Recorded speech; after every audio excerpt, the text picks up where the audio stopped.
બાપુજીનું ખિસ્સું સત્ય ઘટના. મિત્રો, બાપુજીનું ખિસ્સું એ બાળકો માટે હંમેશા અલાદીનના ચિરાગ જેવું હોય છે, પણ હકીકતમાં આ ખિસ્સાઓ કોઈ અલાદીનના ચિરાગ નથી હોતા.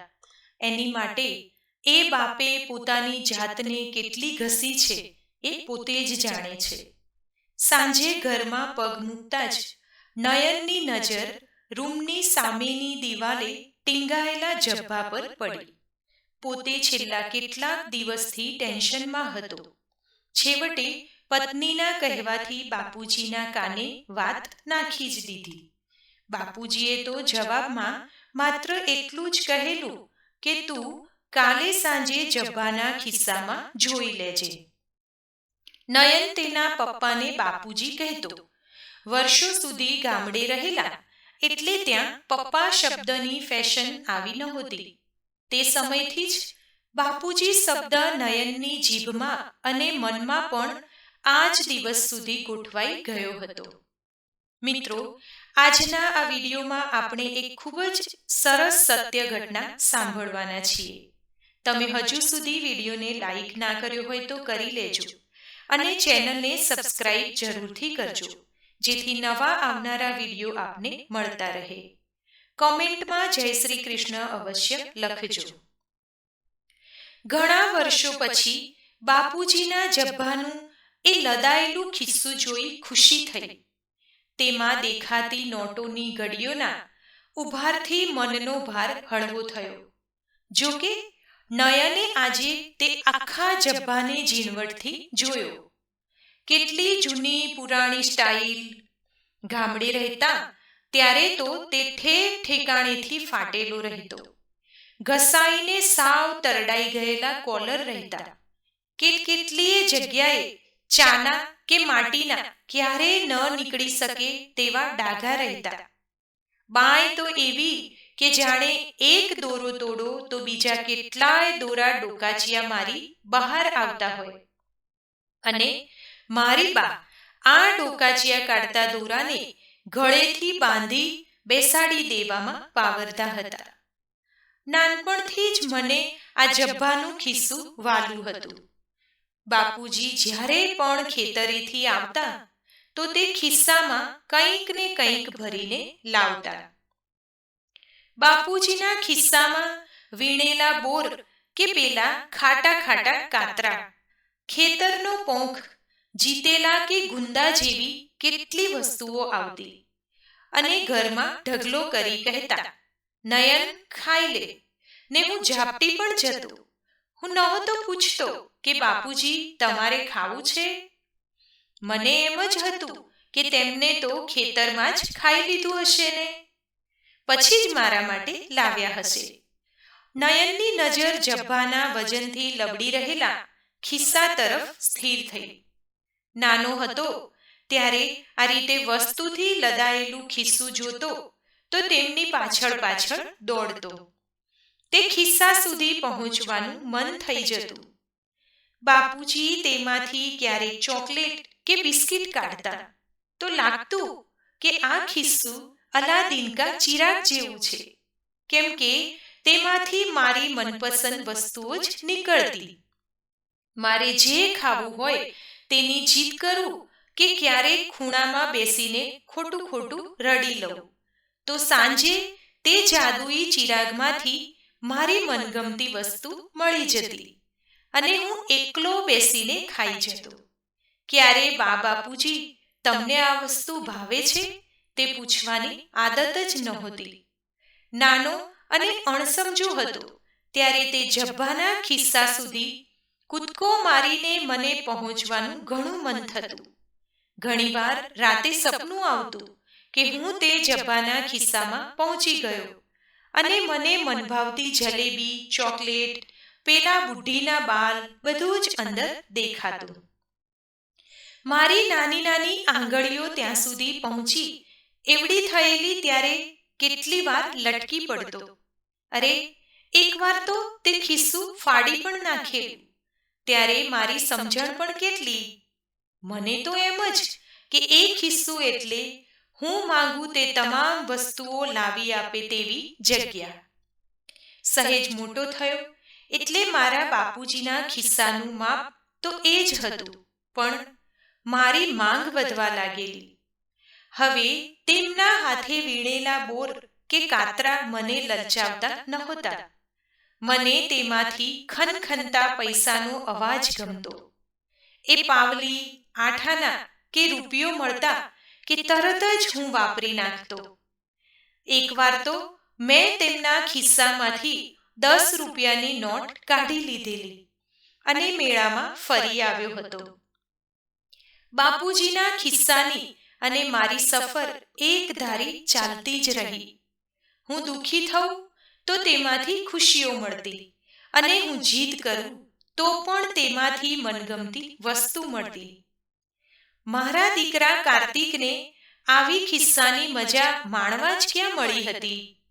સ્કિન ટાઈટ પેન્ટ અને વોલેટ આવવાથી તેની જરૂરિયાત સામે તે મારી મરજીને ટાંકી રહેતો. મારી મરજી મુજબ હું આપું તેમાં તેની ખુશીઓ ન પણ સચવાય. પણ બાપુજીના આ જબ્બાના ખિસ્સાએ મને ક્યારેય નિરાશ નહોતો કર્યો. કાર્તિક કોલેજમાં આવ્યો ત્યારે મારું પાકીટ બહાર રાખું તો તે ઘણીવાર કહ્યા વગર નોટો સરકાવી લેતો. તે પણ હકીકત હતી.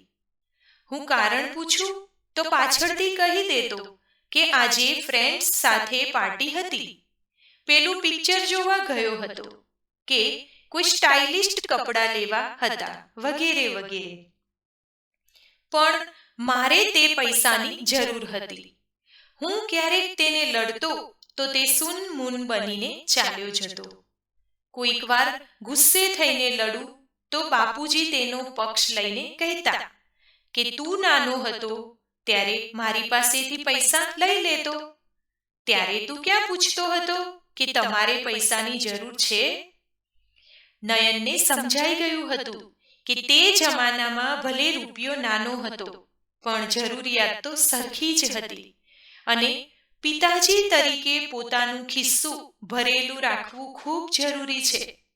અને આખરે નયનને બાપુજીના એ જબ્બાના ખિસ્સામાં હાથ નાખી અંદર રહેલી 500-500ની નોટોના બંડલ બહાર કાઢ્યા, અને ત્યાં જ તેની પત્ની આવી અને નયનના હાથમાં રૂપિયાના બંડલ જોઈને બોલી, હું નહોતી કહેતી કે એકવાર બાપુજીને કહો તો ખરા કે આપણે પોતાનું ઘર લેવું છે, તો થોડો ટેકો કરો અને મારું કહેવું સાચું પડ્યું ને? બાપુજી પાસે પૈસા છે જ. નયનને ફરી બાપુજીના જબ્બાના ખિસ્સામાંથી ખુશીઓ મળી હતી. બંડલો જોઈ લીધા તો તે પૂરા 1.5 લાખ હતા. બંનેના ચહેરા પર ખુશીની લહેર છલકાઈ ગઈ. નયનને આજે ફરી તે ખિસ્સું પોતાના સપના સાકાર કરતું અલાદીનના ચિરાગ જેવું જ લાગ્યું. મારી પાસે પડેલા રોકડા 10,000, બેંકના પડેલા 20,000 અને આ 1.5 લાખ એટલે ઘરનું બુકિંગ પાક્કું, અને પછી બીજી લોન લઈશું. નયન અને તેની પત્ની ખુશ હતા, અને ત્યાં જ નયનના મોબાઈલમાં મેસેજ આવ્યો એટલે તેણે મેસેજ ચેક કર્યો. તેના ચહેરાની રેખાઓ બદલવા લાગી અને દુઃખી દુઃખી આંખે જોઈ રહ્યો. નયને ઝડપથી પોતાનું પાકીટ ચેક કર્યું અને જોયું તો તેનું એટીએમ કાર્ડ ગાયબ હતું. એટલે તે ચિલ્લાયો, મારા ખાતામાંથી કોઈકે 20,000 ઉપાડી લીધા છે. અને ત્યાં જ તેની પત્ની ગભરાઈને બોલી, સવારે કાર્તિક તમારું પાકીટ ફેંકતો હતો. તે કાલે રાતે મને કહેતો હતો કે 20,000 આપો, મારે ફ્રેન્ડ્સ સાથે ગોવાની ટૂર બુક કરવી છે. મેં તો ના પાડી હતી. તેને પહેલા ફોન કરો, તેને તમારા એટીએમના પાસવર્ડ પણ ખબર છે. નયને ફોન કર્યો તો કાર્તિક બેધડક બોલ્યો, હા, મારે જવું હતું એટલે મેં જ તમારા એટીએમથી પૈસા ઉપાડ્યા છે. નયન અને તેની પત્ની સાવ સૂનમૂન બનીને બેસી ગયા, અને ત્યાં જ બાપુજી રૂમમાં આવ્યા. તેમના હાથમાં પૈસા હોવા છતાં સાવ નિરાશ ચહેરા જોઈને બોલ્યા, કેમ ઓછા પડ્યા? નયન થોડીવાર ચૂપ થઈને બેસી ગયો.